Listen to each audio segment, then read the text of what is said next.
Good morning friends, welcome back to my YouTube channel. जैसा कि अभी एमपी पटवारी का एग्ज़ाम आने वाला है तो आज मैं स्पेशल हिंदी की क्लास लेकर आई हूँ। तो प्लीज़ वीडियो को पूरा देखिए। सभी मैंने इम्पोर्टेंट और सिलेक्टेड टॉपिक लिए हैं, तो वीडियो को लास्ट तक देखिए और अच्छा लगे तो लाइक शेयर एंड सब्सक्राइब कीजिए और बेल आइकन को प्रेस कर लीजिए ताकि मेरे सभी वीडियोज़ के नोटिफिकेशन आप तक पहुँचे। तो पहला टॉपिक देख लेते हैं, भाषा, बोली, लिपि और व्याकरण। तो भाषा क्या है? भाषा वह साधन है जिसके द्वारा मनुष्य अपने भावों व विचारों का आदान प्रदान करते हैं। तो भाषा सिंपल सी भाषा, लैंग्वेज, जिसके द्वारा हम अपनी बात कह सकते हैं, अपने इमोशंस एंड फीलिंग को एक्सचेंज कर सकते हैं, आदान प्रदान कर सकते हैं। भाषा दो प्रकार की होती है। पहला तो हो गया मौखिक भाषा, दूसरा हो गया लिखित भाषा। मौखिक भाषा में आपकी बोलचाल की भाषा आएगी, जो मौखिक ओरल जिसे हम बोलते हैं। लिखित भाषा जो लिखने के थ्रू रिटेन लैंग्वेज बोल सकते हैं। अब बोलने के आधार पर भाषा को चार भागों में बांटा गया है। पहला है मातृभाषा, दूसरा राष्ट्रभाषा, तीसरा राज्य भाषा, चौथा मानक भाषा। तो मातृभाषा है क्या, देख लेते हैं। माँ व परिवार के द्वारा सीखी गई भाषा को मातृभाषा कहते हैं। मातृभाषा सबसे पहले अपने फैमिली में मम्मी के द्वारा ही सीखते हैं, माँ के द्वारा। तो माँ व परिवार के द्वारा सीखी गई भाषा मातृभाषा कहलाती है। इसके बाद है राष्ट्रभाषा, जो पूरे राष्ट्र के द्वारा प्रयोग की गई भाषा राष्ट्रभाषा कहलाती है। जो हमारे संपूर्ण राष्ट्र में बोली जाती है उसे हम राष्ट्रभाषा कहेंगे। जैसे कि हिंदी ऑल ओवर इंडिया में ज़्यादातर हिंदी बोली जाती है, तो ये राष्ट्रभाषा है। तीसरा है राजभाषा। राजभाषा संविधान द्वारा स्वीकृत भाषा राजभाषा कहलाती है। जिसे संविधान ने लागू किया हो तो उसे राजभाषा कहते हैं। और पहली बार 14 सितंबर 1949 को 18 भाषाओं को राजभाषा का दर्जा दिया गया था। तो सबसे पहले 18 भाषाओं को राजभाषा का दर्जा दिया गया था 14 सितंबर 1949 में, जिसमें से प्रमुख हिंदी थी। इसलिए 14 सितंबर को हिंदी दिवस मनाया जाता है। तो ये इम्पोर्टेंट फैक्ट है, हिंदी दिवस 14 सितंबर को मनाया जाता है। और विश्व में सबसे अधिक बोले जाने वाली भाषाओं में से हिंदी का दूसरा स्थान है। तो ये मोस्ट इम्पॉर्टेंट है, विश्व में सबसे ज़्यादा अधिक बोले जाने वाली भाषाओं में हिंदी का दूसरा स्थान है। फिर बात आती है चीनी की, जो कि 1,284 लाख जनसंख्या में इतने लोग बोलते हैं। हिंदी है तो दूसरी, जैसे कि मैंने अभी बताया, सबसे ज़्यादा बोलने वाली हिंदी दूसरी भाषा है, जो कि 534 ये भी जनसंख्या में है। तीसरा स्पेनी है तीसरे नंबर पे, जो कि 437 है। चौथा अंग्रेजी है, जो कि 372 है। ये भी आप लोग याद रखिएगा। और पांचवी अरबी है, जो 294 है। और सबसे कम बोली जाती है बांग्ला, जो कि 242 जनसंख्या में है सभी। और भारत में प्रयोग किए जाने वाली भाषाओं में प्रथम स्थान हिंदी का है। अगर हम भारत की बात करें तो सबसे ज़्यादा हिंदी बोली जाती है, जो कि 46% है। फिर दूसरे नंबर पे बंगाली है, जो कि 8.30% है। तीसरा है मराठी 7.09% लोग बोलते हैं। फिर चौथा तेलुगु, जो 6.93% लोग बोलते हैं। लास्ट है तमिल, जो कि 5.89% लोग बोलते हैं। तो याद रखिएगा, पहला हिंदी है जो सबसे ज़्यादा भारत में प्रयोग की जाती है, दूसरा बंगाली है, तीसरा मराठी, चौथा तेलुगु है, पाँचवें नंबर पे आपके तमिल आती है।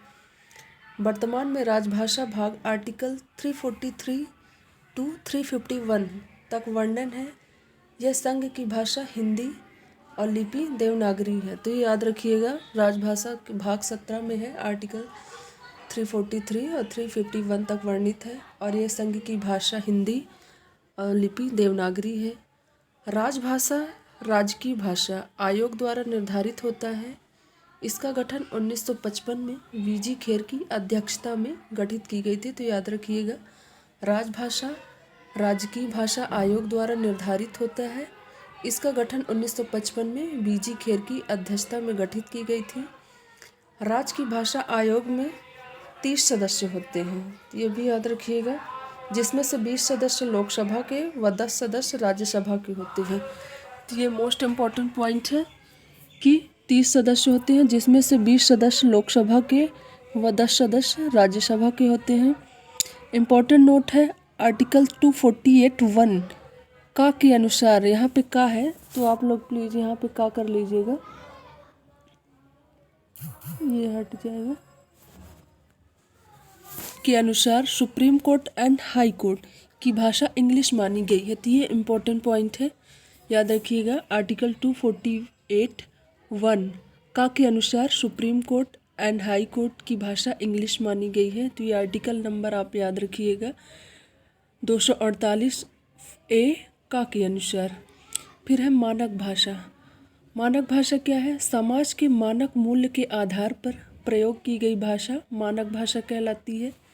जैसे कि हमारे हिंदू धर्म की मानक भाषा संस्कृत हो गई, सबसे पुरानी भाषा है संस्कृति।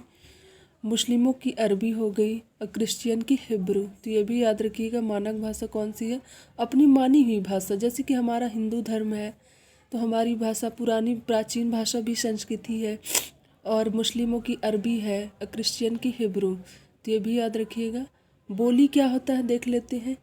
क्षेत्र विशेष में मौखिक बोले जाने वाली भाषा बोली कहलाती है। तो ये भी याद रखिएगा। लिपि क्या होती है? भाषा को लिखने के लिए निश्चित चिन्ह की व्यवस्था को लिपि कहते हैं। तो हिंदी में तो मात्राओं का बहुत मोल है, अगर एक भी मात्रा आप गलत करते हैं तो हिंदी में गलत माना जाता है। तो जिसे हम लिपि कहते हैं, भाषा को लिखने के लिए निश्चित चिन्ह की व्यवस्था को लिपि कहते हैं। लिपि के द्वारा ही भाषा का जन्म होता है। तो अब हिंदी की जो लिपि है देवनागरी है, संस्कृत की भी देवनागरी लिपि होगी, मराठी की भी देवनागरी होगी और नेपाली की भी देवनागरी होगी। तो सभी की लिपि याद रखिएगा, हिंदी, संस्कृत, मराठी, नेपाली, इन चारों की लिपि देवनागरी होगी। अब पंजाबी की लिपि होगी गुरुमुखी, उनके देवता भी गुरु गोविंद सिंह है। और उर्दू फारसी की लिपि होगी फारसी होगी। और उर्दू किस किस से मिलकर बना है तो ये जान लेते हैं। उर्दू में क्या है? हिंदी प्लस फारसी, मतलब कि जो उर्दू ज़्यादातर मुस्लिम बोलते हैं तो उसमें हिंदी और फारसी दोनों हैं। तो इसके जन्मदाता अमीर खुसरो थे, मतलब कि उर्दू के जन्मदाता अमीर खुसरो थे। इनका जन्म उत्तर प्रदेश के एटा में हुआ था। यह प्रसिद्ध सूफी संत थे और निजामुद्दीन औलिया के शिष्य थे, ये भी याद रखिएगा। ये 7 शासकों का कार्यकाल देखे थे। ये अलाउद्दीन खिलजी के दरबारी कवि थे। तो ये मोस्ट इम्पॉर्टेंट पॉइंट है, याद रखिएगा खुसरो के बारे में। और इन्होंने तबला, सितार, हिंदी में खड़ी बोली, उर्दू के जन्मदाता थे। तो ये मोस्ट इम्पॉर्टेंट पॉइंट है गाइस, ये आप लोग याद रखिएगा। आपके MP पटवारी हो गया, GD का जो भी एग्जाम जिसका अभी चल रहा है तो उसके लिए बहुत इम्पोर्टेंट है। अगला देख लेते हैं। जर्मन और अंग्रेजी और फ्रेंच की लिपि रोमन है, ये याद रखिएगा। और बंगाली की बांग्ला है। तो ये सभी की लिपि आप लोग याद रखिएगा।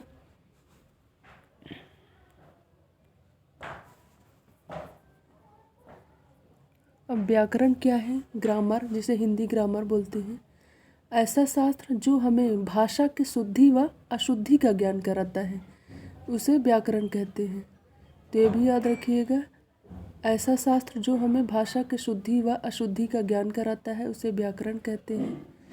अब जान लेते हैं वर्ण, विचार और उच्चारण क्या है। तो वर्ण, विचार और उच्चारण भाषा की छोटी से छोटी ध्वनि को लिखित रूप में वर्ण कहते हैं। जो हम बोलते हैं और उसको अगर हम लिखते हैं तो ध्वनि कहलाएगी। वर्ण के व्यवस्थित समूह को वर्णमाला कहते हैं। एक एक वर्ण से जो पूरा सेंटेंस बन जाता है वर्णमाला। वर्ण के व्यवस्थित पूरा व्यवस्थित समूह जो होता है उसे वर्णमाला कहेंगे। जैसे कि का खा गा घा हो गया, छोटा आ बड़ा हो गया, ये पूरा वर्णमाला कहलाएगा। तो भाषा की छोटी से छोटी ध्वनि को लिखित रूप में वर्ण कहते हैं। वर्ण के व्यवस्थित समूह को वर्णमाला कहते हैं। वर्णमाला में 2 प्रकार के वर्ण होते हैं। वैसे टोटल 52 होते हैं, 52 होते हैं आपके वर्णमाला में, लेकिन इसमें से स्वर 11 होते हैं और व्यंजन 41, यानी कि आपके जो वोवेल हो गए 11 और कॉन्सोनेंट हो गए 41, टोटल मिला के 52 होते हैं। तो आप लोग ये हिंदी में याद रखिएगा कि स्वर 11 होते हैं, व्यंजन 41 होते हैं और टोटल मिला के 52 होते हैं। तो ये भी याद रखिए। स्वर में 11 कौन कौन से होते हैं? स्वर में आप लोग देख लीजिएगा। आ है, बड़ा आ है, ई है, बड़ी ई, छोटा ऊ, बड़ा ऊ, ऋषि, ए, ओ, औ। तो ये टोटल इसमें 11 होंगे। और स्वर संधि 3 प्रकार की होती है, ये भी याद रखिएगा। पहला है हास्य स्वर, दूसरा है दीर्घ स्वर, तीसरा है प्लुत स्वर। तो हास्य स्वर में आपके आ आएगा, ई ऊ ऋषि आएंगे। अदीर्घ में आपका बड़ा, जो सेंटेंस को खींच दे, जो उच्चारण को लंबा कर दे, बढ़ा दे, जैसे आ, बड़ी हो गया, ऊ हो गया, ए ओ, ये क्या है, शब्दों को खींच रहा है, तो ये दीर्घ स्वर में आएगा। प्लुत स्वर में ओम, जैसे कि हम अलंकार लगा के कोई शब्द लिखते हैं, जैसे कि ओम हो गया, तो इसमें हम ये प्लुत स्वर में आएगा। तो पहला जान लेते हैं हास्य स्वर क्या है। तो हास्य स्वर देख लेते हैं। जिन स्वरों के उच्चारण में कम समय अर्थात एक मात्रा का समय लगे उसे हास्य स्वर कहते हैं। थोड़ा सा समय लगे, जरा सा, उसे हास्य स्वर कहते हैं। क्योंकि स्वरों के उच्चारण में ये मूल स्वर होते हैं, इसलिए इसे मूल स्वर भी कहते हैं। और इनकी संख्या 4 होती है। ये मोस्ट इम्पोर्टेंट पॉइंट है, याद रखिएगा। हास्य स्वर क्या है? जिन स्वरों के उच्चारण में कम समय लगे अर्थात एक मात्रा का समय लगे उसे हास्य स्वर कहते हैं, और इसे मूल स्वर भी कहते हैं। इनकी संख्या 4 होती है, ये भी मोस्ट इम्पोर्टेंट पॉइंट है। अगला है दीर्घ स्वर। जैसा कि अभी मैंने बताया कि जो शब्दों को खींच दे, उच्चारण को, प्रोनाउंसिएशन को खींच दे। जिन स्वरों के उच्चारण में हास्य स्वर से 2 गुना समय लगे अर्थात 2 मात्राओं का समय लगे उसे दीर्घ स्वर कहते हैं, और इनकी संख्या 7 है। तो ये भी मोस्ट इम्पोर्टेंट पॉइंट है, याद रखिएगा। अगला पॉइंट है प्लुत स्वर। जिन स्वर के उच्चारण में हास्य स्वर का तिगुना समय लगे, तो ये भी याद रखिएगा, उसे प्लुत स्वर कहते हैं। इसमें तिगुना समय लगेगा। इसका प्रयोग सामान्यतः किसी को पुकारने के लिए किया जाता है, और इसका प्रयोग हास्य व दीर्घ स्वर के बाद ओम लगा के किया जाता है। जैसे कि मैंने बताया अभी, ओम लिखते हैं, या फिर अलंकार के रूप में इसका प्रयोग किया जाता है, हलंत के रूप में।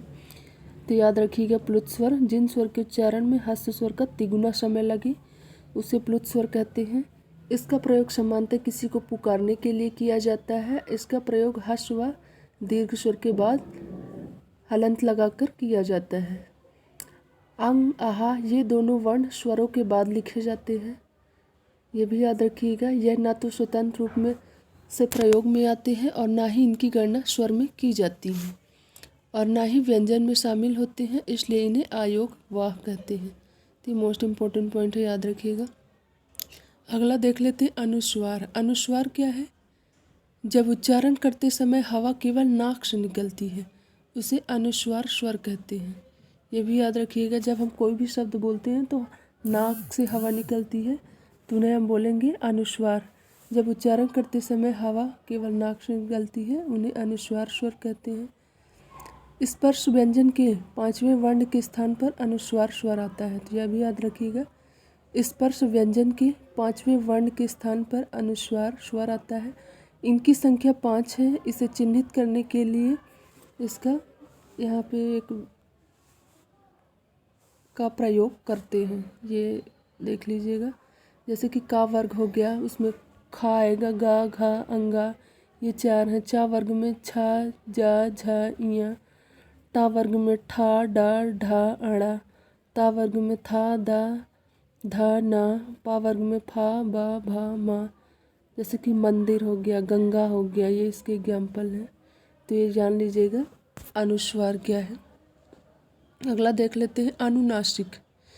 जब किसी स्वर के उच्चारण में हवा नाक और मुंह दोनों से निकलती है उसे अनुनासिक कहते हैं। तो ये याद रखिएगा, जब किसी स्वर के उच्चारण में हवा नाक मुंह दोनों से निकलती है उसे अनुनासिक कहते हैं। इसे चंद्र बिंदु चिन्ह से दर्शाते हैं, तो ये भी याद रखिएगा। जैसे गांव, तो मुंह से और नाक से दोनों से हवा निकल रही है। आंधी, पाँव, अंगूठी, ये इसके उदाहरण हैं। तो पढ़ लीजिएगा अनुनासिक क्या है, वेरी वेरी इंपॉर्टेंट है, जितने भी मैंने टॉपिक सिलेक्ट किए हैं। अगला है विसर्ग। इसका प्रयोग स्वतंत्र रूप से नहीं होता, यह वर्णों के बाद प्रयोग होता है। इसका चिन्ह 2 बिंदु होता है। इसका उच्चारण हा की तरह प्रयोग होता है, ये भी याद रखिएगा। विसर्ग क्या है?